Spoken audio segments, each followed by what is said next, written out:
This just can't be done really with copper chisels and stone hammers. It's almost extraterrestrial in a sense. Someone had to have taught them these techniques. The most basic signature that we would be looking for would be the foundations of circular structures. In 1923, a teenager crawled into a tunnel beneath an ancient Peruvian fortress. Days passed. Search parties called his name into the darkness. When authorities finally sealed the entrance, all they found inside were scorch marks on the walls and a partially collapsed passageway. His body was never recovered. No official explanation was ever given. What swallowed him whole still waits beneath those stones today. And the Peruvian government doesn't want you to go looking. Welcome to Sacsayhuamán, a place where compasses spin without reason, where 200-ton stones breathe at sunset, and where the deeper you dig, the older and stranger everything becomes. This isn't just a fortress.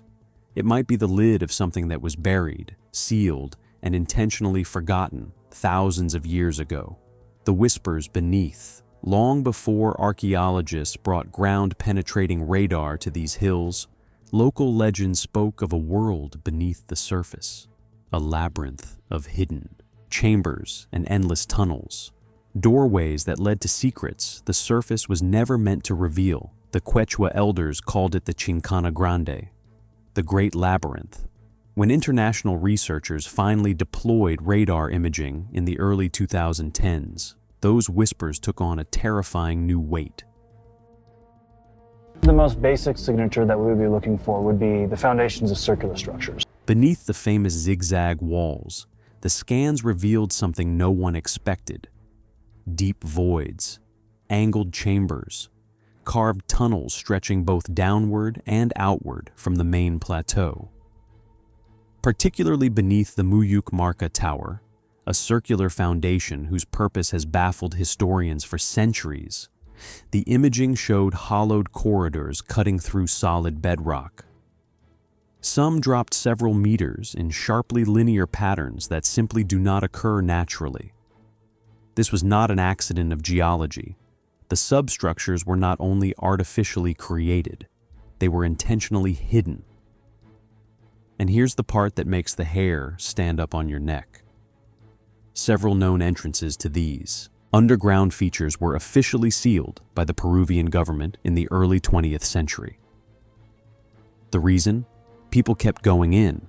Some of them never came back out. The Cusco archives record multiple disappearances over the years. Young explorers, curious locals, all swallowed by the darkness beneath. The 1923 case was only the most famous. After that incident, the government bricked up every visible entrance and made the tunnels forbidden.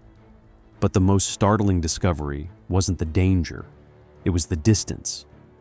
Some of these tunnels are said to run all the way from Sacsayhuamán to Coricancha, the former temple of the sun in central Cusco.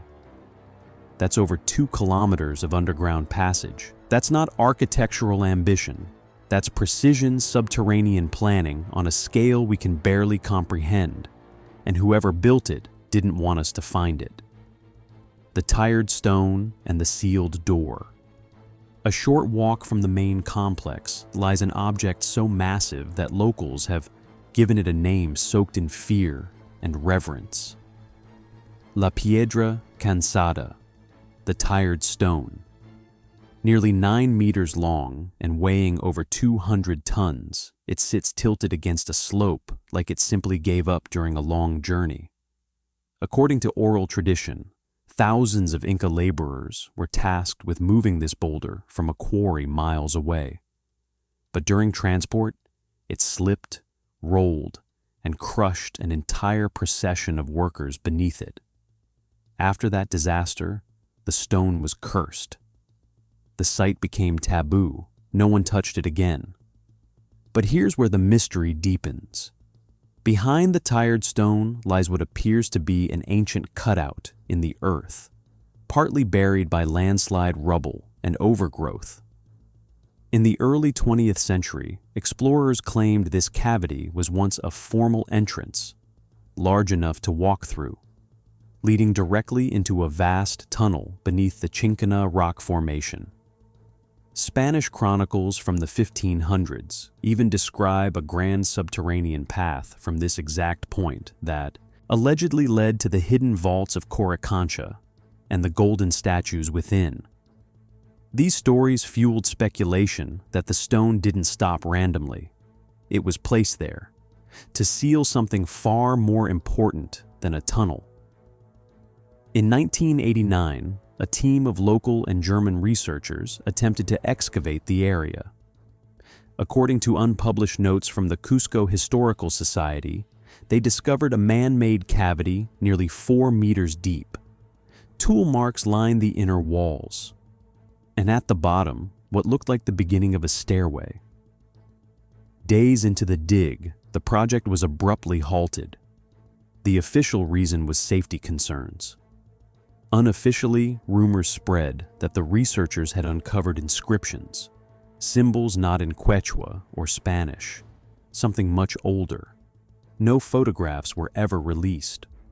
A 1996 infrared aerial scan reportedly showed unnatural thermal signatures beneath the stone, suggesting a hollow chamber below. Despite this, no modern archaeological project has been approved to revisit the site. Why such hesitation? Some say the Peruvian government fears damaging a sacred site.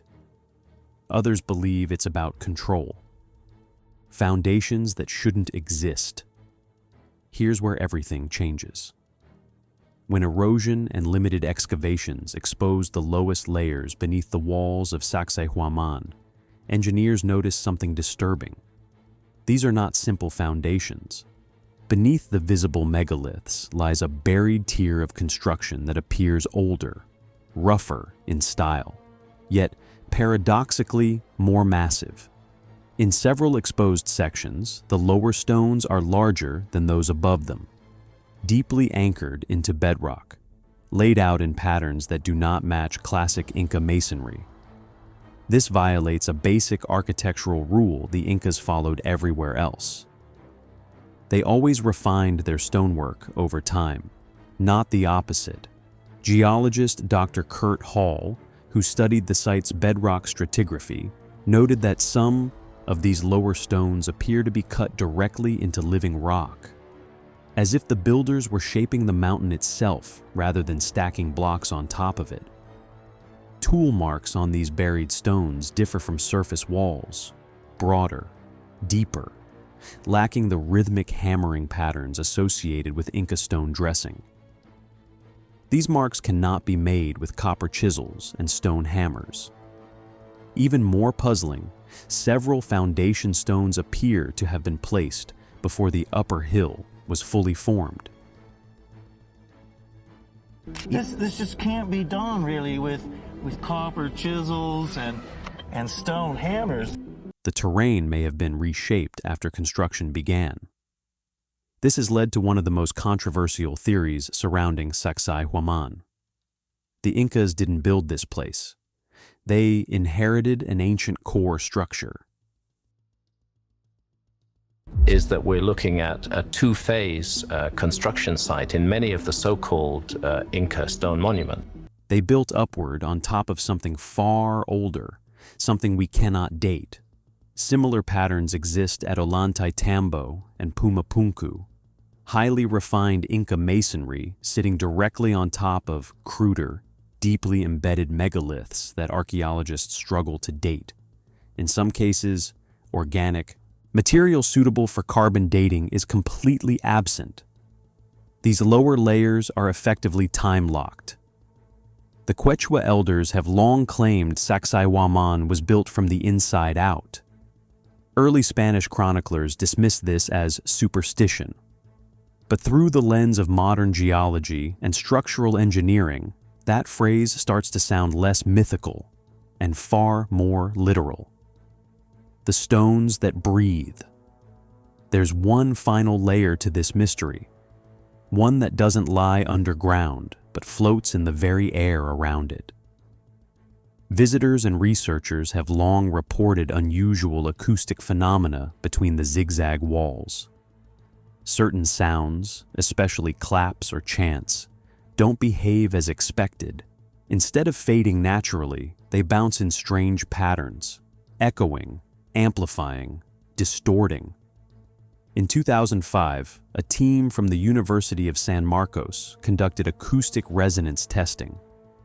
They found that frequencies between 200 and 500 hertz reverberated significantly stronger between the walls than in surrounding open terrain. It was almost as if the entire structure had been tuned for sound. But even more bizarre are the local stories about breathing stones. During certain seasons, especially at dawn or dusk, locals claim to hear soft, rhythmic pulses emanating from specific stone bases, like deep exhales of air. As recently as 2018, a National Geographic expedition recorded low-frequency vibrations near the Cocha area that fluctuated in slow, wave-like rhythms. Officially dismissed as wind interacting with stone pores, one researcher privately suggested the stones might resonate due to subterranean cavities or unknown energy sources below. Compasses spin erratically near certain megaliths. Magnetometers record sudden fluctuations. A drone once lost navigational control above a specific polygonal joint, recording a 6-second spike in geomagnetic activity before recovering. There was no underground wiring, no metallic structures, just stone.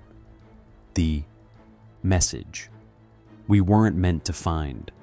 Stand at Sacsayhuamán today and you'll see tourists posing against ancient walls, marveling at stones fitted so precisely that a razor blade cannot slip between them. But beneath their feet lies something else entirely. Tunnels that swallow explorers. Foundations older than the Inca themselves. Magnetic fields that defy explanation. And stones that seem to pulse with a life of their own. We call this place a fortress. But fortresses don't need tunnels stretching 2 kilometers underground. They don't need chambers sealed by governments. They don't need foundations built before the mountains above them existed. Whatever Sacsayhuamán truly is, we were not meant to find it.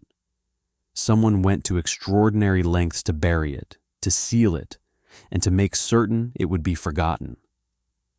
And the most unsettling question isn't what lies beneath those stones. It's who put it there, and why they wanted it hidden forever.